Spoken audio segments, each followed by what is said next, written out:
Money doesn't make sense, क्योंकि लोग कहते हैं कि पैसा हाथों का मैल होता है, तो ये मैल हमारे हाथों पे क्यों नहीं आ रहा। और इस पैसे के लिए तुम कितनी ही मेहनत करते हो, सारी ज़िंदगी काम करते रहते हो, और वहीं तुम देखते हो कि कुछ लोग तुमसे कम पढ़े लिखे, कम हार्ड वर्किंग और कम स्किलफुल होने के बावजूद भी एक दिन में इतना पैसा कमा लेते हैं जितना तुम अपनी सारी ज़िंदगी नहीं कमा सकते। कोई भी ऐरा गैरा 2 टके का टिकटॉक का रीलर एक वीडियो में इतना पैसा कमा लेता है जितना तुम पूरे साल में नहीं कमा सकते। और सबसे बड़ा धोखा तो ये पैसा है। क्या है ये 100 का नोट, तुमको पता है ये 100 का नोट है, मुझे पता है ये 100 का नोट है, इसको दो तो ये क्या है, कागज़ का एक टुकड़ा। इमेजिन करो तुम दुकान पर जाते हो, 50 रुपये वाले चॉकलेट लेते हो, 100 का नोट देते हो और वो बदले में तुमको 50 रुपये गांधी जी वाले वापस करे, तो ऐसे में तुमको ट्रस्ट इश्यूज नहीं होंगे क्या। इसीलिए स्टेट बैंक का गवर्नर हर नोट पर अपने सिग्नेचर करता है और तुमको कहता है कि भाई ये 100 का नोट ही है और तुम इस कंट्री में कहीं भी इसको चला सकते हो। और फिर इसकी नीयत बदल जाती है, मतलब शक्ल तो सेम रहती है लेकिन इसकी फेस वैल्यू कम हो जाती है। आज से 10 साल पहले 2015 में 100 रुपये की फेस वैल्यू थी 42 रुपीज़, और आज से 10 साल बाद 2035 में 100 रुपये की फेस वैल्यू सिर्फ 17 रुपये रह जाएगी। और ऐसे ये अपना रंग बदलता जा रहा है जब से ये बना है। इसके रंग बदलने की इस बीमारी को कहते हैं इन्फ्लेशन। आज तुम 50,000 की सैलरी लेकर घर में चौड़े होकर फिर रहे होते हो कि मैं 50,000 कमा रहा हूँ, मेरी उम्र में तो मेरे पापा 15,000 ही कमाते थे, तो बेटा आज के 50,000 उनके 15,000 के बराबर ही हैं। और अब तुम भी कह रहे होगे कि मनी डजंट मेक सेंस, तो भाई हम आखिर करें क्या। ये पैसा तो ऐसे ही अपना रंग बदलता रहेगा, और स्टेट बैंक अगर ये नोट प्रिंट करता है तो वो और ज़्यादा नोट प्रिंट करके हमें करोड़पति क्यों नहीं बना देता, मुल्क की गरीबी दूर हो जाएगी। और ये लोग उल्टी सीधी हरकतें करके भी इतना पैसा कमा लेते हैं, तो हम सीधी हरकतें करके भी पैसा क्यों नहीं कमा पाते। अगर ये सब क्वेश्चन तुम्हारे माइंड में भी आ रहे हैं तो डोंट वरी, इस वीडियो के एंड तक तुमको इन सब क्वेश्चन के आंसर मिल जाएंगे और मनी सेंस बनाने लगेगा और तुम भी बनाने लगोगे पैसा। क्योंकि पैसा बनाना है तो पहले पैसे को समझना होगा, बट सबसे पहले ये समझते हैं कि साला ये पैसा बना कैसे। ये तो तुमको पता ही होगा कि पहले ज़माने में बार्टर सिस्टम यूज़ होता था, एक चीज़ दो एक चीज़ लो, बट तब मसला ये आता था कि भाई चीज़ों की वैल्यू इक्वल नहीं होती थी। और फिर बादशाह लोग सोने चांदी के सिक्के लेकर आए, लेकिन वो भारी हुआ करते थे और कहीं ले जाने पड़ जाएँ तो रास्ते में गब्बर लूट लेता था, तो गब्बर से बचने के लिए लोग इन सिक्कों को बैंक में जमा करवाने लगे। हाँ भाई, पहले ज़माने में अपने मोटा भाई ही बैंक हुआ करते थे, मतलब लोग इन बनिया के पास जाते थे, अपने सोने के सिक्के रुकवाते थे और बनिया इनको स्पेशल पेपर पर अपनी ब्रांडिंग के साथ सिग्नेचर करके लिख के देता कि आई ओ यू, तुम्हारे सिक्के मुझ पर उधार। I've seen this one. This is a classic.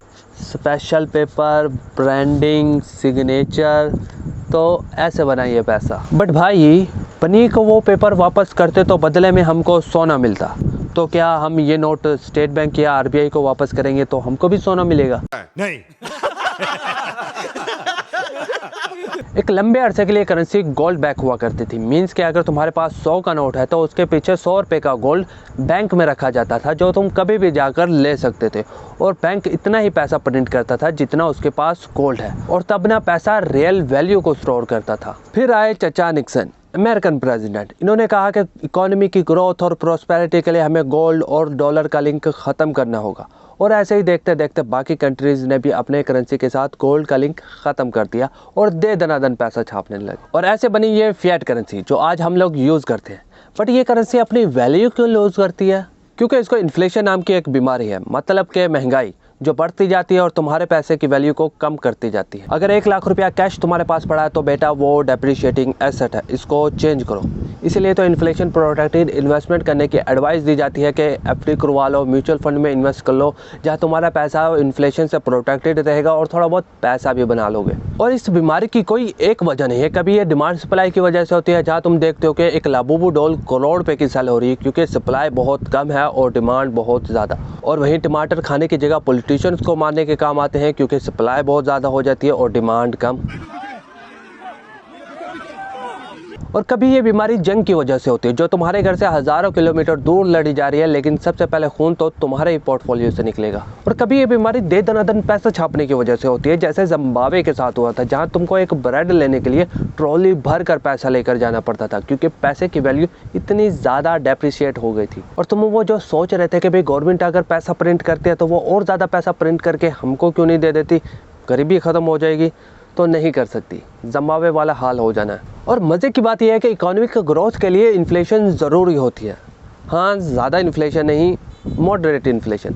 वही 2-4% वाली, क्योंकि असली दुश्मन तो डिफ्लेशन है, जहाँ महंगाई बढ़ने के बजाय कम होती है। और तुम ही मुझे बताओ, तुमको पता चले कि कल एक चीज़ सस्ती मिलेगी तो तुम आज क्यों ही खरीदोगे? अगर तुम चीज़ें नहीं खरीदोगे तो चीज़ों की डिमांड कम होगी, डिमांड कम होगी तो प्रोडक्शन कम होगी, प्रोडक्शन कम होगी तो चीज़ों को बनाने के लिए कम वर्कर्स की ज़रूरत होगी, मतलब जॉब लॉस। और जब तुम्हारे पास जॉब ही नहीं होगी तो तुम पैसा कहाँ से लाओगे चीज़ों को खरीदने के लिए?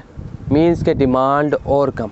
इस साइकिल का रिजल्ट एक बर्बाद होती है इकोनॉमी। इसीलिए थोड़ी बहुत इन्फ्लेशन ज़रूरी होती है इकोनॉमिक ग्रोथ के लिए। जहां तुमको पता होता है कि कल एक चीज़ महंगी मिलेगी तो तुम आज ही खरीदोगे, जिससे चीज़ की डिमांड बढ़ेगी, फिर प्रोडक्शन बढ़ेगी, फिर न्यू जॉब्स क्रिएट होंगी, ऐसे ही सब हैप्पी एवर आफ्टर। बट इस ग्रो होती इकोनॉमी में तुम पैसा क्यों नहीं बना पा रहे? और वहीं तुम देखते हो कि छपरी टिकटॉकर और रीलर दबा के पैसा छाप रहे हैं, तो तुम कैसे छाप सकते हो? तुमने देखा होगा कि तुमसे ज़्यादा पढ़े लिखे लोग तुमसे कम पैसा कमाते हैं और तुमसे कम पढ़े लिखे लोग तुमसे 10 गुना ज़्यादा पैसा कमा लेते हैं, क्योंकि पैसे का पढ़े लिखे होने से कोई डायरेक्ट लिंक नहीं है। पैसे का किसी चीज़ से लिंक है तो वो है वैल्यू क्रिएशन। तुम किसी को जितनी ज़्यादा वैल्यू क्रिएट करके दोगे, वो बदले में तुमको उतना ही ज़्यादा पैसा देगा। और ये छपरी टिकटॉकर रीलर उल्टी सीधी हरकतें क्यों करते हैं? तुम्हारी अटेंशन के लिए, क्योंकि बिजनेस को आज के टाइम पे तुम्हारी अटेंशन ही तो चाहिए।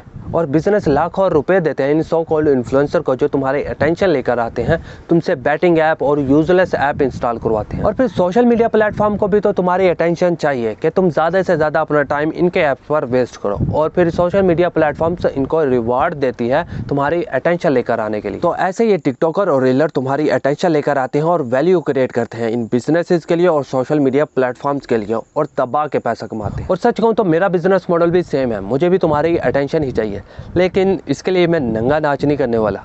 तो सब्सक्राइब करो यार। और अगर तुम पैसा कमाना चाहते हो तो वैल्यू क्रिएट करो। जितनी ज़्यादा वैल्यू क्रिएट करोगे तुमको उतना ही ज़्यादा पैसा मिलेगा। अमेज़ॉन, स्विगी, ऊबर, यहाँ तक कि गली की नुक्कड़ पर फ्रेंच फ्राइज बेचने वाले अंकल भी तुम्हारी लाइफ में वैल्यू ऐड कर रहे हैं। जहाँ वो 2-3 रुपये का आलू लेकर आते हैं, उसको छीलते हैं, फ्राई करते हैं और केचप के साथ एक प्लेट 50 रुपये की देते हैं। क्यों? वो 2-3 रुपये वाला आलू 50 रुपये का कैसे बन गया? वैल्यू क्रिएट करके। और अगर फिर भी तुम्हारा ये रोना धोना ख़त्म नहीं होता कि भाई मैं इतनी ज़्यादा मेहनत करता हूँ फिर भी मेरे पास पैसे नहीं आते, मेरे पास इतनी सारी डिग्रीज हैं फिर भी मुझको जॉब नहीं मिलती, तो मेरे बात को ज़रा समझो यार। तुम्हारे जैसे लोगों की इकोनॉमी को ज़रूरत ही नहीं है। अगर ज़रूरत होती तो वो लोग दिखाई देते। अगर तुमने एजुकेशन सिर्फ इसलिए ली है कि तुमको जॉब मिले, तो तुमने एजुकेशन ली ही नहीं। इसलिए मार्केट में तुमको डिग्री वाले बहुत से मिल जाएंगे लेकिन जॉब वाले बहुत कम। बाकी कमेंट करके बताओ कि वीडियो कैसी लगी। और यार मुझसे बात क्या करो यार, मुझे भी तो पता चले कि तुम कौन हो और मैं तुम्हारी लाइफ में कैसे वैल्यू ऐड कर सकता हूँ। इसीलिए तो कमेंट सेक्शन बनाया और बाकी मैं हर कमेंट का रिप्लाई देता हूँ। बाकी वीडियो अच्छी लगी तो लाइक करो, सब्सक्राइब करो ताकि यूट्यूब बाबा खुश हो, और इस वीडियो को किसी एक बंदे के साथ ज़रूर शेयर करो ताकि तुम उसकी लाइफ में वैल्यू ऐड कर सको। बाकी अपने पैसे को इन्फ्लेशन से बचाना चाहते हो और उसके ऊपर और ज़्यादा पैसा कमाना चाहते हो तो म्यूचुअल फंड में इन्वेस्ट करो। और म्यूचुअल फंड में इन्वेस्ट करने से पहले ये वीडियो ज़रूर देख लेना। इसमें मैंने बताया कि म्यूचुअल फंड वाले तुमको कैसे लूटते हैं। और जानना चाहते हो कि अमीर लोग कौन से बादाम खाते हैं जिससे वो अमीर बन गए, तो ये वाली वीडियो देखो। मैं तुमको मिलता हूँ इन्हीं में से किसी एक वीडियो में।